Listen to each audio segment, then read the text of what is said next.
Hello friends, आप देख रहे हैं टेक्निकल हिंदी गुरुजी। फ्रेंड्स, मोपअप राउंड को लेकर छात्र काफ़ी असमंजस में हैं, क्योंकि मोपअप राउंड जो है मैक्सिमम छात्र इसका फेस नहीं करते हैं। तो मोपअप राउंड को लेकर मैं आज पूरा इस वीडियो में डिस्कस करेंगे कि इसके क्या क्या इंस्ट्रक्शंस हैं। जी हाँ फ्रेंड्स, साथ ही यहाँ पर मैं आपको बता दूं कि 120 मार्क्स तक छात्रों को भी एमबीबीएस कॉलेज अलॉट किए गए हैं। बिल्कुल लाइव प्रूफ मैं आपको दिखाने वाला हूँ। ऑफिशियल लिस्ट जो है वो रिलीज हो चुकी है। वीडियो को बिल्कुल अंत तक देखते रहिएगा फ्रेंड्स, और अभी तक आपने वीडियो को लाइक नहीं किया, वीडियो को लाइक कर दें। टेक्निकल हिंदी चैनल को सब्सक्राइब नहीं किया तो कर लें, साथ ही बेल आइकन को प्रेस कर लें, क्योंकि आप सभी को पता है कि नीट की प्रत्येक अपडेट आपको टेक्निकल हिंदी चैनल के माध्यम से दी जाती है। साथ ही फ्रेंड्स, मैं आपको बता दूं कि मोपअप राउंड के सभी इंस्ट्रक्शन आपके लिए जानना बेहद जरूरी है। जितने भी पॉइंट्स हैं वो बहुत इंपॉर्टेंट आपके लिए, क्योंकि मैं आपको बता दूं फ्रेंड्स कि अगर आप कोई भी गलती कर जाते हैं, ठीक है, काउंसलिंग के समय अगर आपने कोई भी गलत इन्फॉर्मेशन दे दी, तो आपकी जो मोपअप राउंड की सिक्योरिटी फी होती है वो आपको वापस नहीं दी जाएगी, अगर आप कोई भी गलती कर जाते हैं तब, ठीक है। इसलिए मैं कहता हूँ कि सभी जितनी भी जानकारी है वो जानना आपके लिए बेहद जरूरी है। तो वीडियो को लाइक नहीं किया, वीडियो को लाइक जरूर कर दें, और इस वीडियो को अपने दोस्तों में ज़्यादा से ज़्यादा शेयर कर दें, और टेक्निकल हिंदी चैनल को सब्सक्राइब करके बेल आइकन को जरूर प्रेस करें। तो सबसे पहले हम थोड़ा इंस्ट्रक्शन इसके जान लेते हैं, उसके बाद जो लिस्ट रिलीज की गई है ऑफिशियल, उस लिस्ट को देखेंगे, जिसमें 120 मार्क्स तक के भी छात्रों को कॉलेज अलॉट किए गए हैं एमबीबीएस के लिए। तो चलिएगा फ्रेंड्स, हम थोड़ा इंस्ट्रक्शन की तरफ जो है नज़र दे लेते हैं। तो देखिए फ्रेंड्स, यहाँ पर जो एमसीसी ने इसके जितने भी गाइडलाइंस थे, कुछ एमसीसी के मोपअप राउंड के जारी किए थे एमसीसी ने। सबसे पहली बात तो ये है कि आपकी सिक्योरिटी फी वापस होती है या फिर नहीं होती है मोपअप राउंड की। एक छात्र द्वारा क्वेश्चन पूछा गया एमसी से कि in with condition security amount will be forfeit. यहाँ पर फॉरफिट का मतलब यह है कि जब्त कर लेना, कि जो सिक्योरिटी अमाउंट है किस केस में ये जब्त की जाती है। तो यहाँ पर ये बताया गया है, देखिएगा किस किस कारण से आपकी जो सिक्योरिटी अमाउंट है वो जब्त किया जाता है। सबसे पहली कंडीशन तो फ्रेंड्स ये है कि the security fee will be forfeited if the candidates who has been allotted a seat in the second round and mop up round of DGHS does not join the respective institute during the second round mop up round of counselling conducted by DGHS MCC. Friends, यहाँ पर ये बताया गया है कि आपका जो security amount होता है वो किस कारण से जब्त किया जाता है। अगर आपको सेकंड राउंड और मोपअप राउंड में सीट अलॉट हो जाती है और आप उस सीट को ज्वाइन नहीं करते हैं, उस केस में आपका जो सिक्योरिटी अमाउंट है वो जब्त कर लिया जाता है, ठीक है। तो यही एक बात यहाँ पर समझने वाली ये है कि आपका जो एमसीसी का ऑल इंडिया कोटा का जो फर्स्ट राउंड होता है उसको हम एग्जिट राउंड बोलते हैं, ठीक है। एग्जिट बोलते हैं कि इसलिए बोला जाता है उसको एग्जिट, क्योंकि इसमें आप बिना किसी चार्ज के इसको एग्जिट कर सकते हैं राउंड को। लेकिन सेकंड राउंड और मोपअप राउंड जो है एग्जिट नहीं कर सकते अगर आपको, ठीक है। तो अगर आपको सेकंड राउंड और मोपअप राउंड में सीट अलॉट हो जाती है, चाहे प्राइवेट हो, चाहे एडेड हो, चाहे गवर्नमेंट हो, अगर आप उस सीट को छोड़ देते हैं, एडमिशन नहीं लेते हैं, तो आपका जितना भी सिक्योरिटी अमाउंट है वो आपको वापस नहीं किया जाएगा। तो ध्यान देने वाली ये बात यह है कि जो छात्र सेकंड मोपअप राउंड में पार्टिसिपेट करना चाहते हैं, तो ऐसे छात्र पार्टिसिपेट ना करें जो बाद में सोच रहे हो कि एडमिशन नहीं लेंगे। लेकिन मैं आपको बता दूं, अगर आपको सीट अलॉट हो गई, अगर आप एडमिशन नहीं लेते तो आपका सिक्योरिटी अमाउंट वापस नहीं होगा। इसलिए अपना पूरा माइंड बना लीजिएगा, पूरी सोच से अपना जो है डिस्कस कर लीजिएगा एकांत में बैठ करके कि हमको काउंसलिंग करानी है या नहीं है। क्योंकि यहाँ पर आपके लिए रिस्क है। अगर आपको कॉलेज चाहे अच्छा मिले चाहे बुरा मिले, ठीक है, चाहे कैसा भी कॉलेज मिले, ये मैटर नहीं करता है। अगर आपको सीट मिला है तो आपको ज्वाइन करना पड़ेगा। अगर आप ज्वाइन नहीं करेंगे तो सिक्योरिटी अमाउंट जो है वो आपको वापस नहीं दिया जाएगा, ध्यान रहे। उसके बाद यहाँ पर बोला गया आगे, एक पहला केस तो आपका ये हुआ सिक्योरिटी अमाउंट जब्त करने का। दूसरा यहाँ पर केस है कि also the security amount will be forfeited in case candidates gives wrong information at the time of registration on the basis of which the A seat may be allotted and later cancelled by admission authorities at the time of reporting. और यहाँ बोला गया है कि counselling के समय अगर आप कोई रॉन्ग इन्फॉर्मेशन यानी गलत इन्फॉर्मेशन दे देते हैं, तो उस केस में भी आपकी जो सिक्योरिटी अमाउंट है वो फॉरफिट कर लिया जाता है, यानी कि जब्त कर लिया जाता है। उसके बाद क्वेश्चन ये है, क्या सर हमें मोपअप राउंड में नया रजिस्ट्रेशन करना होगा, या हमारा फर्स्ट राउंड और सेकंड राउंड में जो हमने रजिस्ट्रेशन किया था वही हमारा काम कर जाएगा। क्या सर हमको जो हमने फर्स्ट राउंड और सेकंड राउंड में हमने जो सिक्योरिटी फी सबमिट की थी, क्या हमको मोपअप राउंड में भी दोबारा से सिक्योरिटी फी जमा करनी होगी या वही काम करेगी? तो इसका भी आंसर आपको यहाँ पर दिया गया है। यहाँ बोला गया है कि if a candidate does not report at the allotted college during round 2 weather he has register again for mop-up round of deemed central university. यहाँ बोला गया है कि अगर हमको सेकंड राउंड में कॉलेज अलॉट हो जाता है और हम कॉलेज में रिपोर्ट नहीं करते हैं तो क्या हमको मोपअप राउंड में अगेन यानी दोबारा से रजिस्ट्रेशन करना होगा क्या? तो यहाँ पर बोला गया है कि यस, आपको दोबारा से रजिस्ट्रेशन करना होगा, but candidate security amount will be forfeited. अगर आप सेकंड राउंड में कॉलेज मिलने के बाद रिपोर्ट नहीं करते तो आपका सिक्योरिटी अमाउंट जब्त कर लिया जाएगा। साथ ही यहाँ पर बोला गया कि and he has registered fresh in mop-up round with fresh payment. और आपको यहाँ बोला गया है कि आपको मोपअप राउंड में नया रजिस्ट्रेशन करना होगा, साथ ही नई फ्रेश पेमेंट आपको सबमिट करनी पड़ेगी, ध्यान रहे। साथ ही यहाँ पर एमसीसी ने कुछ मोपअप राउंड की कंडीशंस वगैरह इंस्ट्रक्शन दिए थे, जिसमें ये बोला गया है कि mop-up round only deemed university participate करती है मोपअप राउंड में, central university, ESIC, AIIMS participate करती है और जिपमर पार्टिसिपेट करती है। यहाँ पर आपको मोपअप राउंड में फ्रेश रजिस्ट्रेशन और फ्रेश पेमेंट आपको सबमिट करनी पड़ेगी, ध्यान रहे। अगर आपने फर्स्ट राउंड और सेकंड राउंड में पार्टिसिपेट किया है, चाहे किसी दोनों में से एक में पार्टिसिपेट किया हो, लेकिन फिर भी आपको नया रजिस्ट्रेशन और नई पेमेंट देनी होगी। उसके बाद यहाँ पर बोला गया है कि जिन छात्रों ने फर्स्ट राउंड में जो है पार्टिसिपेट किया था, रजिस्टर किया था, लेकिन वो फर्स्ट राउंड जो होता है फ्री एग्जिट होता है।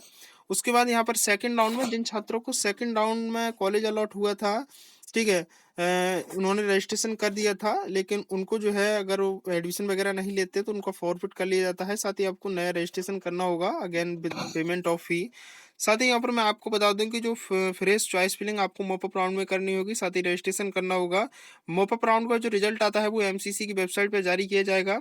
साथ ही यहाँ पर बोला गया है कि मोपअप राउंड के बाद आपको जो मेडिकल डेंटल कॉलेज होगा उसको रिपोर्ट करना होगा आपके लिए। साथ ही यहाँ पर मैं जो छात्र कमेंट्स करते हैं कि सर जो मोपअप राउंड होता है उसका जो कौन कंडक्ट कराता है, तो आपकी स्टेट गवर्नमेंट कंडक्ट कराती है। जितनी भी फर्स्ट और सेकंड राउंड की सीट बचती हैं वो स्टेट गवर्नमेंट को दे दी जाती हैं कि आपकी स्टेट के इस कॉलेज में इतनी सीट है, आप मोपअप राउंड से भरिएगा। काउंसलिंग ऑफलाइन होगी या ऑफलाइन होगी मोपअप राउंड की, तो मैं आपको बता दूं कि मोपअप राउंड की जो काउंसलिंग होती है वो आपकी स्टेट पर जो है डिपेंड करता है कि वो ऑनलाइन कराना चाहती है ऑफलाइन कराना चाहती है। जैसा कि सुबह मैंने एक वीडियो बनाई थी आपको जिसमें बिहार की मैं बता दूं कि बिहार की जो 2019 की मोपअप राउंड की काउंसलिंग थी वो ऑफलाइन कंडक्ट करवाई गई थी, ठीक है, 2019 की काउंसलिंग। तो ये फ्रेंड्स कुछ डाउट थे जो कि मैंने आपको बता दिए। चलिएगा हम लिस्ट की तरफ चलते हैं। तो देख सकते हैं फ्रेंड्स मैंने लिस्ट ओपन कर लिया है और यहाँ से देख सकते हैं मोपअप राउंड अलॉटमेंट रिजल्ट। ये फ्रेंड्स जो है 2019 का रिजल्ट है, यहाँ से देख सकते हैं mop up round allotment list provisional MP state यानी Madhya Pradesh state combined UG counselling NEET 2019 MBBS BDS. इससे फ्रेंड्स आप ये अनुमान लगा सकते हैं कि कितने कितने मार्क्स तक के छात्रों को कौन कौन से कॉलेज अलॉट किए गए थे। यहाँ से देखिएगा फ्रेंड्स कैंडिडेट डिटेल यहाँ दी है कि serial number, all India rank छात्र की क्या है, ऑल इंडिया स्कोर क्या है, 600 मार्क्स 720 में से 601 592, रोल नंबर क्या है, नेम क्या है, एलिजिबिलिटी कैटेगरी क्या है, वो एमपी के डोमिसाइल है या नहीं है, अलॉटेड कैटेगरी किस कैटेगरी से इनको अलॉट किया गया है, गवर्नमेंट कॉलेज अलॉट किया गया है प्राइवेट, तो देख सकते हैं गवर्नमेंट कॉलेज है। मुझे छात्र कमेंट्स करते हैं कि सर आप गलत इन्फॉर्मेशन दे रहे हैं, जो मोपअप राउंड होता है उसमें प्राइवेट कॉलेज ही अलॉट किए जाते हैं, गवर्नमेंट नहीं किए जाते हैं। तो यहाँ प्रूफ भी आप देख सकते हैं 2019 का है, गवर्नमेंट कॉलेज भी मोपअप राउंड में मिलते हैं छात्रों को, ऐसा नहीं कि सभी प्राइवेट होते हैं, गवर्नमेंट भी होते हैं, ठीक है।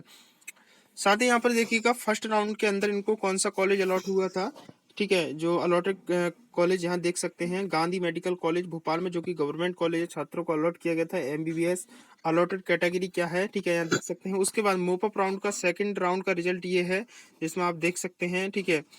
तो इस तरह से आप इसमें देख सकते हैं फ्रेंड्स, इसमें कोई भी चेंजेस इनको सेकंड राउंड में नहीं किया गया मोपअप राउंड के, ठीक है। मोपअप राउंड में एक ही राउंड नहीं होता है, इसका सेकंड राउंड भी मोपअप राउंड का करवाया जाता है। अब यहाँ पर देखिएगा छात्रों की, यहाँ पर हम देखते हैं कि कितने रैंक तक छात्रों को कॉलेज अलॉट हुए हैं। यहाँ से देखिएगा 556 मार्क्स से छात्रों को गवर्नमेंट कॉलेज एमबीबीएस के लिए अलॉट हुआ है। हम थोड़ा और स्क्रॉल करते हैं तो 540 यहाँ देख सकते हैं छात्रों को 540 पर मोपअप राउंड में गवर्नमेंट कॉलेज मिले थे।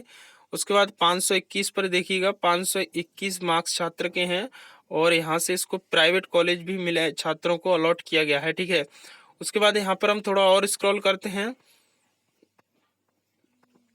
यहाँ से देखिएगा फ्रेंड्स 512 मार्क्स पर छात्रों को गवर्नमेंट कॉलेज अलॉट हुए हैं। अब यहाँ पर 512 मार्क्स पर गवर्नमेंट हुआ है कॉलेज अलॉट, लेकिन यहाँ 521 मार्क्स पर छात्र को जो है प्राइवेट कॉलेज अलॉट हुआ है, ठीक है, एमबीबीएस के लिए। लेकिन मैं आपको बता दूं फ्रेंड्स, ये जो डिपेंड करता है आपकी चॉइस फिलिंग पर, आप किस तरह से चॉइस फिलिंग कर रहे हैं। स्मार्टली चॉइस फिलिंग अगर आप करते हैं तो आपको लो मार्क्स पर भी आपको कॉलेज अलॉट हो जाता है।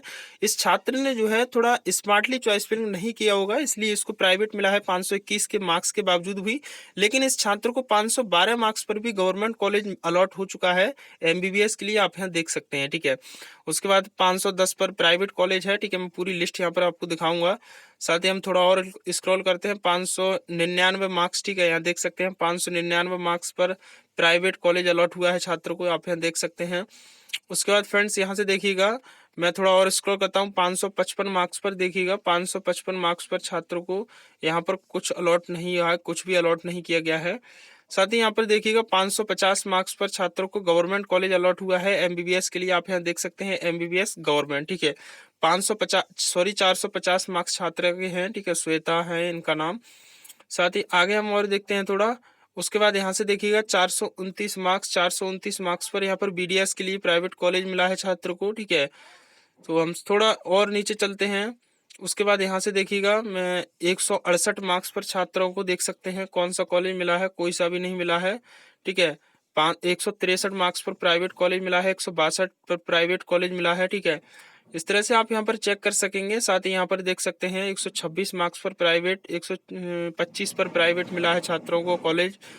साथ ही देख सकते हैं फ्रेंड्स, आपको कम मार्क्स पर भी अच्छे कॉलेज अलॉट हो सकते हैं, लेकिन अगर आप चॉइस फिलिंग जो करनी है थोड़ी स्मार्टली चॉइस फिलिंग करनी है।